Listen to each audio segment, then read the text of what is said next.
सर्व काव्यरसिकांचे साहित्य सखीमध्ये पुन्हा एकदा मनापासून स्वागत. आज आपण एका अनामिक कवींची कविता ऐकणार आहोत. काय करावे. काय करावे. एक करायला गेलं तर एक राहूनच जातं. एक करायला गेलं तर एक राहूनच जातं. सकाळी फिरायला गेलं तर दुलईत गुरफटून झोपायचं सुख निसटतं. सकाळी फिरायला गेलं तर दुलईत गुरफटून झोपायचं सुख निसटतं. शांततेने पेपर वाचू लागलो तर पूजा प्राणायाम राहून जातो आणि दोन्ही साधण्याचा प्रयत्न केला तर नाश्ताच राहून जातो. धावपळ करत सगळं केलं तर आनंद हरवतो. धावपळ करत सगळं केलं तर आनंद हरवतो. डाएट फूड मिळमिळीत लागतं. चमचमीत खाल्लं तर वजन वाढतं. एक करायला गेलं तर एक राहूनच जातं.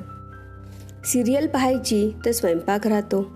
स्वयंपाकघरात रमलो तर सिरियल पाहायची राहते. नोकरीसाठी कुटुंब सोडायचं नाही, पण कुटुंबासाठी नोकरी तर हवीच. दोन्ही सोडायच्या कल्पनेनेच भय वाटायला लागतं. लोकांचा विचार करता करता मन दुखावतं. मनासारखं वागायला लागलो तर लोक दुखावतात. एक करायला गेलं की एक राहूनच जातं. घाई गडबडीने निघालो तर सामान विसरते.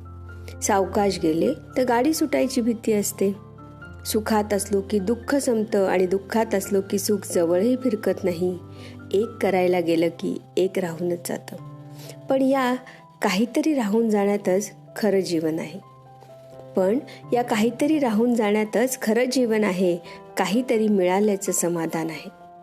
कारण बाळ जन्मल्याबरोबर त्याच्या रडण्यात आनंद आहे आणि अचानक दुरावलेली व्यक्ती कित्येक वर्षांनी भेटल्यावर त्या आनंदातही रडणं आहे.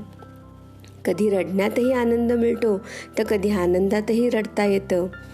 आणि ज्याला या कुठल्याच गोष्टीचं काही विशेष वाटत नाही तो माणूस नाही, ते यंत्रच असतं.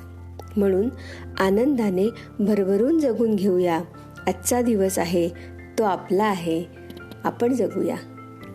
धन्यवाद. कशी वाटली कविता कमेंटमध्ये नक्की कळवा. आवडली असेल तर लाईक आणि शेअर करायला विसरू नका. पुन्हा अशीच एक नवीन कविता घेऊन परत भेटूया पुढच्या भागात. तोपर्यंत स्वतःची काळजी घ्या. धन्यवाद. आजच सबस्क्राईब करा साहित्य सखी या आपल्या यूट्यूब चॅनलला आणि बाजूला दिलेल्या बेल आयकॉनवरही क्लिक करा. कारण साहित्य सखी घेऊन येत आहे साहित्याच्या महासागरातला एक एक मोती फक्त तुमच्यासाठी.